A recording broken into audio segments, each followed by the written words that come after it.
So we have a couple of special guests this evening. If we could invite Helene Schmitz on screen. Hello. Good evening, Helene. Good evening. Yeah. And you're in Stockholm at the moment, yes? Yes, I'm in Stockholm. Yeah, very good. In my home. Okay.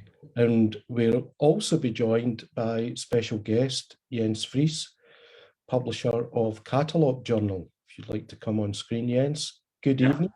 Yeah. And Good evening. You are in Copenhagen? No, I'm in a tiny little hamlet outside of Copenhagen called Kerteminde. It's about 1.5 hours by train. Okay, very good. I think without further ado, I think I'm going to hand it over to you to take the wheel, as it were. Helene, if you would like to share your screen, please. Yes, of course. Thank you.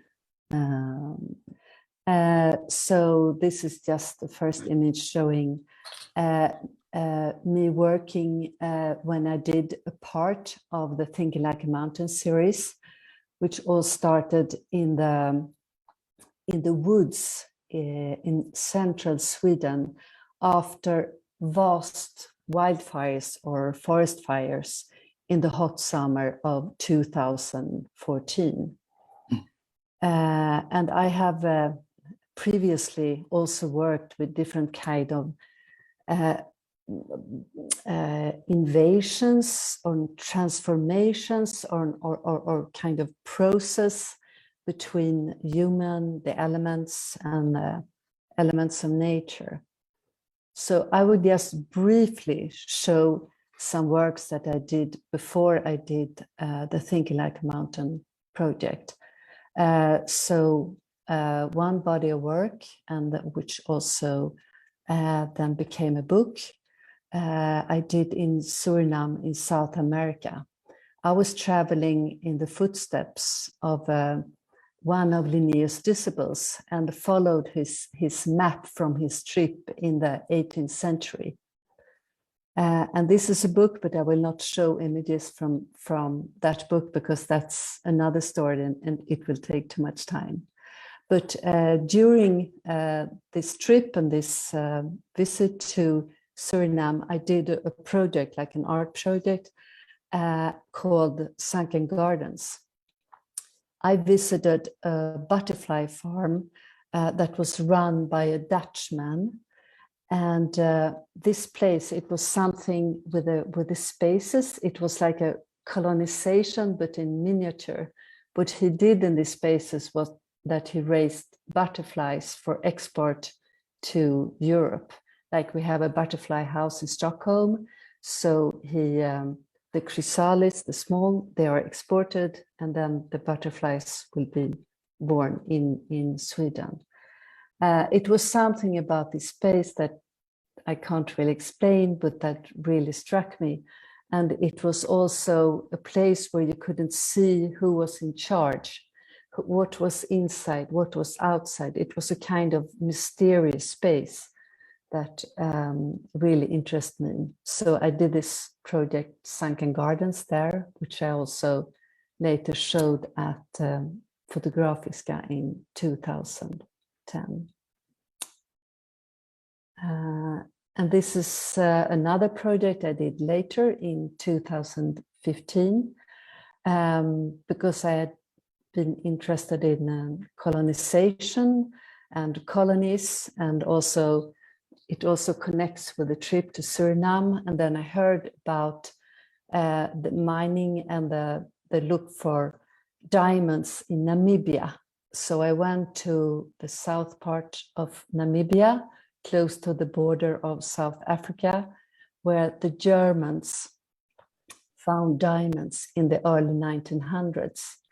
And they actually built a whole village here, and it was in the middle of the desert, but close to the sea, to the Atlantic Sea, with really strong winds, but really barren land, no water, no vegetation. So they had to bring water from Cape Town, but they built schools. They had electricity already in the early 1900s. I think it was like one of the first places in the whole Africa that had electricity.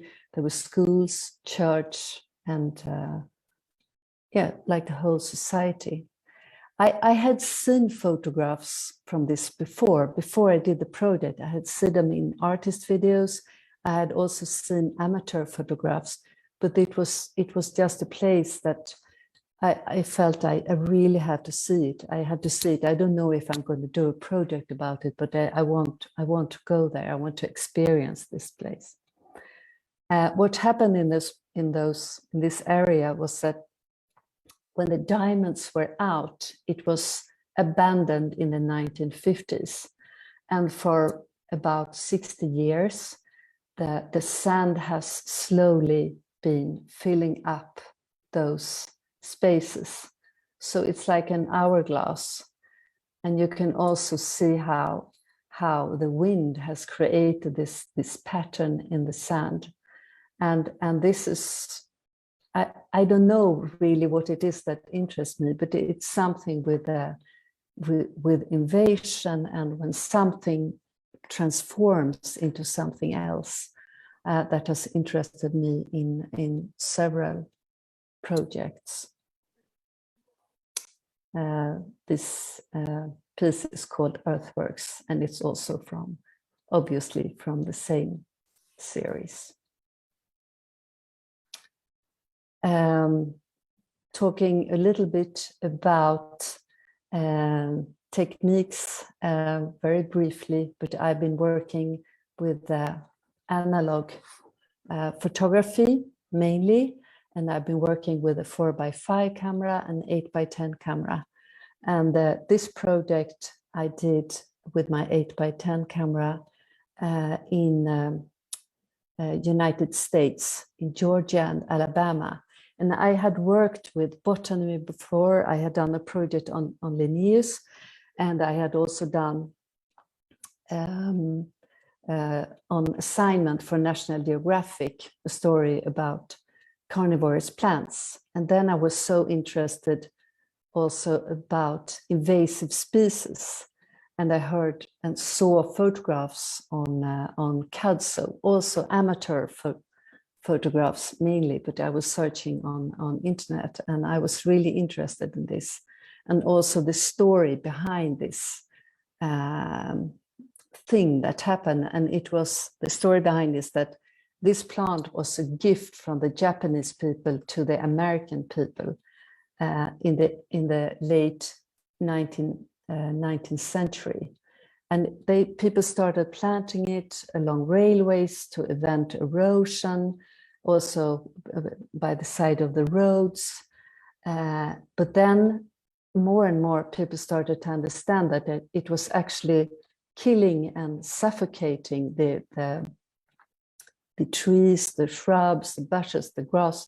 And from the 1950s, it was completely forbidden to plant this plant anymore, and people were more trying to get rid of it, but it's extremely difficult. And this is also an example of what happens when with globalization, and we're starting moving things around, because in Japan this plant didn't behave like this, but when moved to Japan it sort of exploded. And then people tried to get rid of it by importing a CADSO bag, a little bug that eats the plant. But when they took it to the United States, this bug was going on the soya plants, so it mutated. So I'm interested in this transformation, man-made transformations in nature. And just to talk a little bit about the aesthetics, when I did this, I did it on film, on 8x10 film, and I photographed everything in color. And it was obviously very beautiful in color, but I decided to turn it to black and white because it became more abstract and more sculptural. So also when I show my images, I do them in normally in quite large formats, which also allows you to see all the details. Oh, and this is just an image to see what it looks like when I'm working, and this was when I was working on culture projects somewhere in a small road in Georgia. As a Swede, we have this right to move around everywhere. It's called allemansrätt in Swedish, but they don't have that in Georgia. And it was really a lesson for me to learn that you can't just go anywhere and go into private roads and things like that we can do in Sweden. But I had someone to be with me. This is from Fotografiska in Stockholm, just to show how I decided to do the presentation of my work. It was from a show in 2016. So that was just a short introduction before we come to the project Thinking Like a Mountain that I'm showing with you.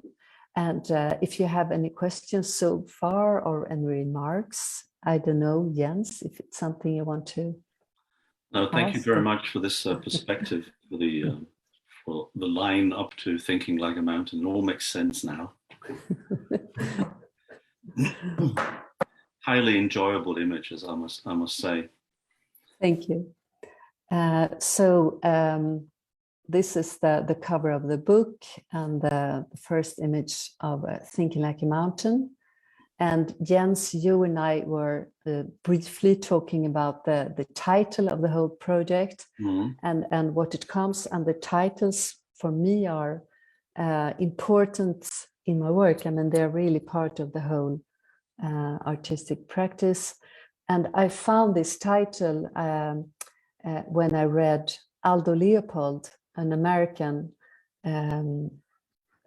author in the beginning of the 19th century, and it's from a book called A Sandman's Diary.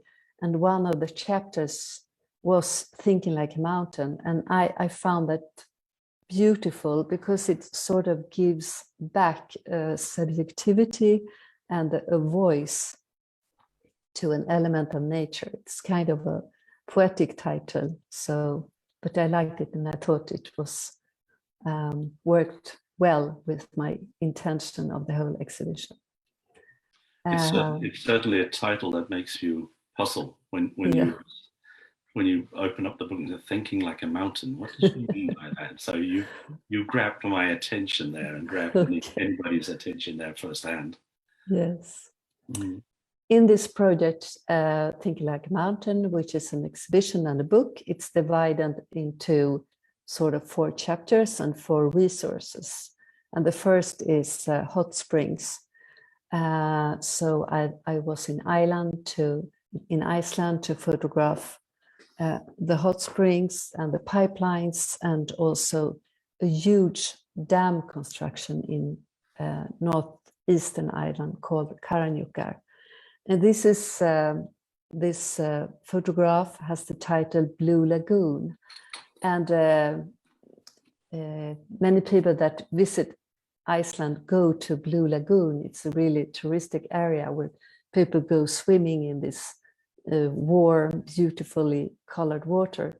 But if you just go like 15 minutes away from that, it's this industrial area, and that interested me more. So I went there and this photo.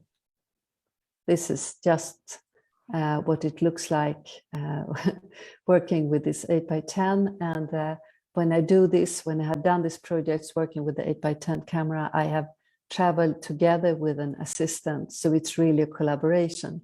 And it's very much about carrying heavy things. This photograph is called Lava Fields. And it's in northern Iceland, and I had seen those pipelines, and I was puzzled because it looks like an American has been there from the early 70s. It looks like land art. So we climbed actually not a mountain but a hill in order to do this photograph, and we did it in the evening. and it's actually lava fields that you can see further away. So I have tried to work like a classical landscape painter with this, three levels: the foreground, the middle ground, and the background. And in the back, you will see this lava fields. I mean, that is actually, I think it was an explosion there, like in the 80s or something. And this is also from the same area. It's around Krafla power plant. And those are the pipelines that make scars and sort of cuts off the natural landscape. But they are also, of course, beautiful in a way. So I work with beauty as part of my artistic practice, and also classical landscape painting. This is another hill, and this is tourists watching hot springs in Iceland, close to Krafla power plant. Mainly I try to work in the mornings and in the nights because of the lights, and sometimes it's not possible. And also in Iceland, but also when I went to United States to do the CUDS project, I had to do several travels because of the weather conditions. And the first time in Iceland, I tried to go. We went there in April, but it was not possible because the roads were closed to northern Iceland and to the dams. So we had to go back again in July. Can I ask you a practical question? Because I'm very puzzled about, if you go back again, very puzzled about these structures. Why are the pipes bent? I've heard that it's because of the changes in temperature. So it has some place to go when the outside temperature changes. That's what I've heard. That's why those bends are. Okay, so they make these little loops. Yes, in order for the gas to expand and yeah, that's what I've understood. Okay, it really looks like land art, as you say. Yes. Something like James Dudd has done. Yes. Hang on. And so this is the second part of the Iceland project, and it's Karanjukar Dam in the northeastern Iceland, and it's a huge project. And this is also about scale. And the dam is about the size of Manhattan. And this is a site, I'm actually standing on the dam wall where you can go by car to pass there. What do you mean the dam is the size of Manhattan? You mean the water? Yes, the dam. What they have, yes, the water. Right. Yeah. So this is part of the dam, and this is, this was before a hill, but it's now turned into an island. So it's again this, with the human hand, completely transformed landscape. And also all the electricity for this huge dam construction, they use the melting water from one of the glaciers, and this water will go down 400 meters in huge things like this, and the power from the falling water will go to an aluminium smelter, but only to one aluminium smelter in Iceland. So this is also the new colonization is not by countries, could be countries, but it's also obviously companies.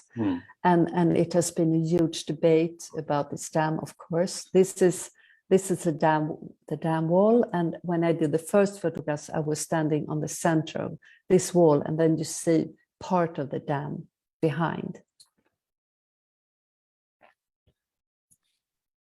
So this is called Dreamland. This is from the side. This is not really something intervened by a human, but this is just to get an idea of the scale of this landscape. and the third part of this project was because also I had been traveling and done many projects far away. I wanted to turn my eyes to my own country and to Sweden and to our colonization, to sort of look in my own backyard. And two of the biggest and most important industries for Sweden since the medieval times is the mining and also forestry that I've also been investigating. So this is one of the biggest copper mines in Northern Europe. It's a copper mine, Aitik, called outside Gällivare in northern Sweden. And here you can see the copper coming out of the, you can also see how they have, with explosion or blast, how they're coming further and further down in the mountain. And this is also, it's a bit difficult to see this because you should see them in another scale. It's hard to see them on the screen.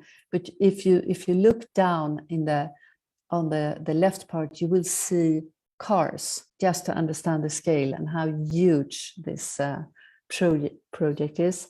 And this open pit mine will eventually become a lake, and it will become one of the deepest lakes in Europe when the mining is over. But mining is also a very interesting industry right now, obviously, because we, with all the electricity and electrical cars, we need new mining. And it's a lot of discussions going on in Sweden right now about opening new mines. This is another mine and a blast in a gold mine owned by a Canadian company outside Skellefteå in Sweden. And as a Sweden, as a Stockholmer, I didn't know we had gold mines in Sweden. And I didn't know about the law that it was so easy to get the permission to open a mine also for foreign companies. This is also a photograph from Aitik, and the wall looks like something, it looks like Mordor, but it's actually also, it has a kind of severe beauty. And I also tried to work here in this very harsh, brutal environment with the beauty of the morning lights or the clouds. It's hard to see it here, but it's like a pinkish blue sky. And to have this contrast within the photographs. This is an early morning in a gold mine outside Skellefteå. I've also been inspired by 19th century painters. And we have a Swedish painter called C.F. Hill, who also worked with this kind of brutal environments already in the late 19th century. So I've also been inspired by painters. And now we come to where the Thinking Like a Mountain started, and that was with the forest. And it started actually with me doing a project on this forest fire that I started talking about in 2014. And I have been visiting again over the years this place in central Sweden. And how it all started, because I don't consider myself being a political artist. I see myself as a visual artist or more a poet, but and people have asked me, are you political? Are you an activist? And I say, no, but I can't, as an artist, I'm sensitive what's going on and what's happening. And this whole project started because I was out in a kayak in the archipelago outside Stockholm, and it was hot. It was strange hot. I mean, of course, Swedish people love when it's hot for once, but it felt uncomfortable. It felt strange. And then the smoke from the fire, like 300 kilometers away, went. So I decided I want to go there. I want to see what's happening, and I want to follow the transformation of this landscape. And now it's actually turned into a nature reserve. So I'm still following up what's going on there. But when I did this project in Västmanland, I also realized the scale of the Swedish forestry and how we have turned living ecosystems of forests into sort of abstract monocultures. And it's also a huge debate going on about this now in Sweden. So this is a typical production forest where all the trees are of the same species, the same size, and did they survive the fire? Well, some trees do. This is actually photographed in another part of Sweden. The spruces, they don't survive, and also why the forest fires are getting more and more severe, because we had also horrible forest fires in 2018. It's because how you plant the forest, because you have the same kind of species and the spruces. But this one, the pines, they can actually survive the forest much better because how the trunks are and how the bark is. So, but this is production forest. This is called abstractions. This is also production forest. So it's about how we have turned living ecosystems into abstraction and economical values. And this is how this project, the forest project, was represented in Skellefteå Konsthall, northern Sweden. And this is the book, Thinking Like a Mountain. This is also how I showed them in Valdemarsudde Museum in Sweden, just to show the scale, because I took the chance, because it was photographed with 8x10, and I wasn't ready with the exhibition when I got when they asked me to do the exhibition. So I blew them up. They were 2 meters by 1.5 meters. So then you can really go into all the details. And I've been working with large formats since the mid-90s. And the reason why I work with large formats is also, I think, because I've taken a lot of influence in my work from film, because I studied art history and film. So I think that's part of the reason. And this is working in Iceland.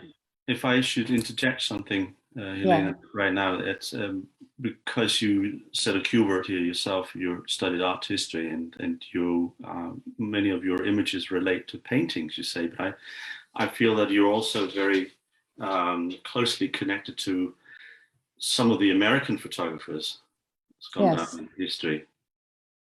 Yes, and also the German school. And I feel as a photographer more connected with the Finnish photographers than the tradition of Swedish photography, actually. Why the Finnish? The Helsinki school, or? Yes, more the Helsinki school. Yes, but I think, for instance, Sanna Kannisto, that we're also exhibiting together, and how they work. They have a very strong relation to nature and the natural works in many of the projects they do, and the formats, and yes, it's many things. But only, you mean maybe the new topographics? Or, yes, of course. I'd like to show you an image by Peter Goyne. Yes, yes. Oh, he must be somebody you're familiar with. Yes. But yes, certainly the new topographics that sort of came around in the 1960s, 70s, and John Fahl would also be somebody who would be relevant to you. Yes. There's sort of there's 3 periods in American landscape photography. When they first went out west, they wanted to document the scenery, because nobody had any idea of what the American West would look like. And then the second chapter of American landscape photography was sort of the real hero, if you may say so, was Ansel Adams. He would show the American nature without human beings, without human intervention. This is paradise. And then, of course, the new topographic showed us that you can't just turn your backs on power lines or gas pipes, because they're part of the scenery as well. Exactly, and that's that's where you are. Yes, that's where I am. That the things that you normally, as a landscape photographer, you want to avoid, I have embraced it instead, and you know, and it's so that's true. But Ansel Adams is also part of the the movement of the protection of nature. It's very closely related to this movement in the United States. It's a very interesting relation between photography and landscape photography, and also protection of nature and creating nature reserves and so yes. So photography is a powerful tool. Absolutely. I'm just not trying to get you in a political corner. No, but somebody said that it's also that, I mean, if you all landscape and then representations of landscape, or every single photograph is political. I mean, whether it's intentional or not, it's a political thing. Yeah, of course. I hate to interrupt you because you talk so well. No. and words are very important. I mean, a photograph that has no words or titles or is not surrounded by, I was almost going to say explanation, but sort of a context, can be understood or misunderstood or written into any philosophy, any politics, anything. But your words gives your images a wonderful context that is deepening what we see. Go on, please. Yes, I will. I will hang in there. I don't know if I will work with the 8x10 camera so much more, and also traveling with it, because it's where when you go through the customs and you have a folded 8x10 camera and you say it's a camera, and they say what? And they don't, and they start to unfold it, and also with the film. So we will see. Where are we here? Where is this? Iceland or? Yes, this is in Iceland. Yeah. I think actually this was my last image. Okay. Yeah. Right. I thought you were going to go through the 4 chapters of your book. Never mind. But wonderful. Yeah. There is also an element of a romantic element in photography, isn't there? Yes, it is. The whole DNA of photography is to preserve. Yes, and I'm obsessed with that. Yeah. That's why I became a photographer. Okay. Actually. Even though, of course, it's only an illusion, but it's still. You mean by illusion? No, because you can't preserve anything. I mean, of course, some things will, but I mean everything. It's also I'm upset with preservance, but also with the impermanence of everything. But when I started photographing as a teenager, I had very strong experiences of the beauty of nature, and that's actually how my whole life as a photographer started. So, but also this I was thinking a lot about the impermanence and time and things like when you're an adolescent, you think a lot about, and some people go into it deeper as an adolescent, and I was one of those who did. So I was very happy when I found photography. Mm-hmm. So when did you? So you found photography as an adolescent? Yes, I did. Or as a teenager. Yes, as a teenager. But probably not with an 8x10 as an 18-year-old. No. I had a little Instamatic, if you remember the Instamatic camera. Yeah, Yes. me too. Kodak Instamatic. Yes, but also, yes, talking about the techniques and working with an analog camera, it's also very slow and ceremonious way of working, but it's also something that I like. It has a resistance, and it's a lot more about preparing before you do the image. When you're shooting digital, you have all the work afterwards with the selecting and so. But this is much more that when you do the actual photograph, you have maybe prepared yourself in 1 hour before doing the actual photograph. And then the light is not perfect. Yes, especially in Iceland. I mean, it's a different season. It's like suddenly winter or spring. And so, yes. I was going to provoke you a little bit with a question. Why did you divide your work into 4 chapters?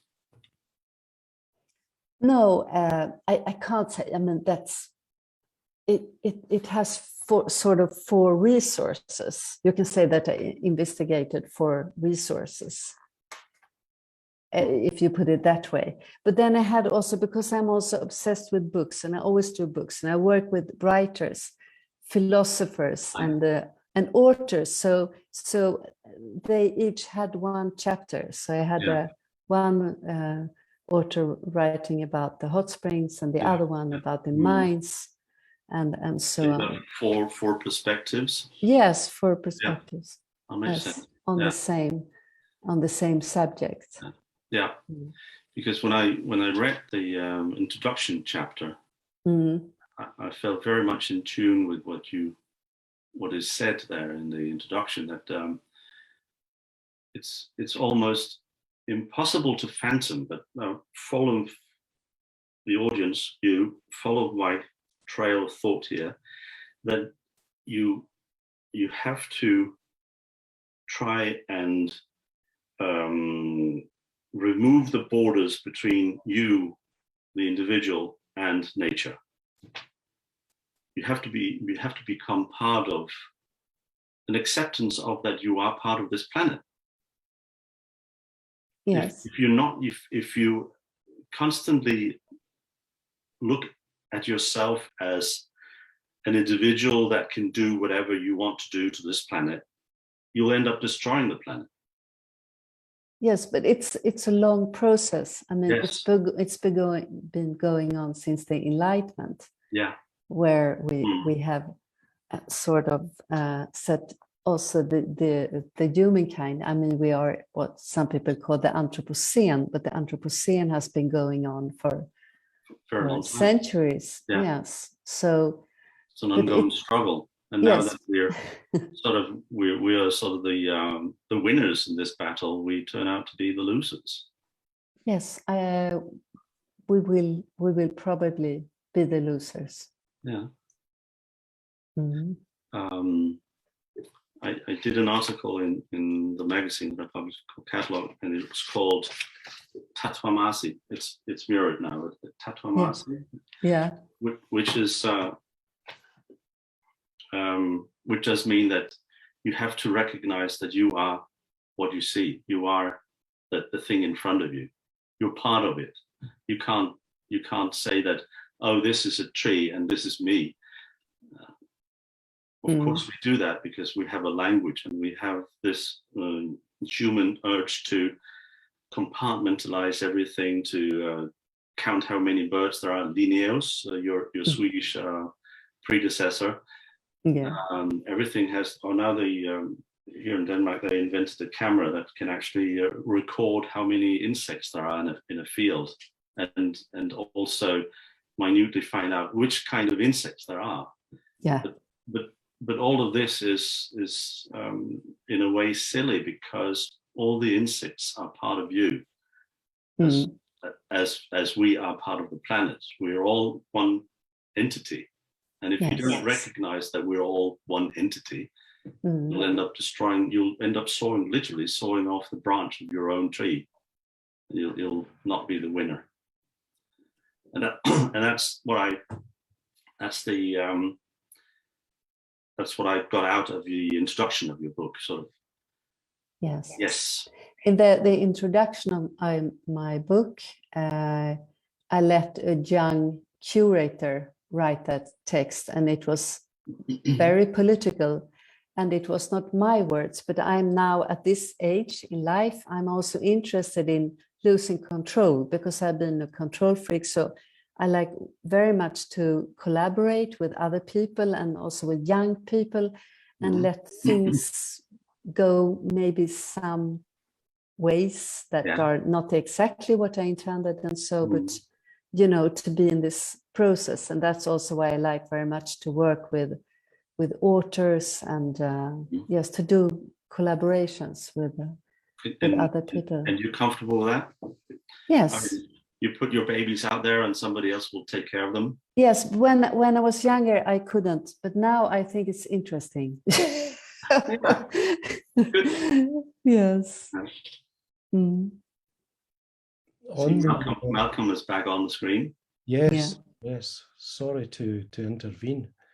Just thought I would come back on screen there on the subject of trees. Stina, the Swedish woman whose we shared, she's watching, and she said, you know, hello from Glasgow. Hello. Crazy to see Helene's picture of the burned down forest. I actually grew up in that forest and experienced it burning down. Thank you for this talk. Isn't that, what a coincidence. Oh, that's weird. Yeah. So Alicia Bruce asks, you may know Alicia, Jens, maybe. Apologies if this was covered. I missed some of the words as my child was mesmerized with and describing the images, which was beautiful. Do you ever use your work as activism or allow it to be used in that way out with an art audience? Well, can you tell me the question again, because I missed the last words? Okay. Do you ever use your work as activism or allow it to be used in that way beyond an art audience? Yes, I could do. I actually could do that, because I think now if I can, if my work can participate in an action to change things for the better, I would definitely consider doing that. Absolutely. Yes. I would say, well, your work is part of COP26 show in Glasgow. Yes, exactly. How can it not be politically? Yeah, exactly. Used? Of course. Yes. Yeah. So we don't have other direct questions. There's quite a lot of comments in the chat. You'll be able to go back and look at that. Look at those, both of you. I do feel free to comment in the Facebook feed itself. A couple of comments though. Zeno says, the sense of scale in the dam photos and mining photos are unbelievable. Willie also said, yeah, composition in your images is superb. I think you really do have to see them in real life. Yes, not on the screen. Appreciate that scale and the detail within it.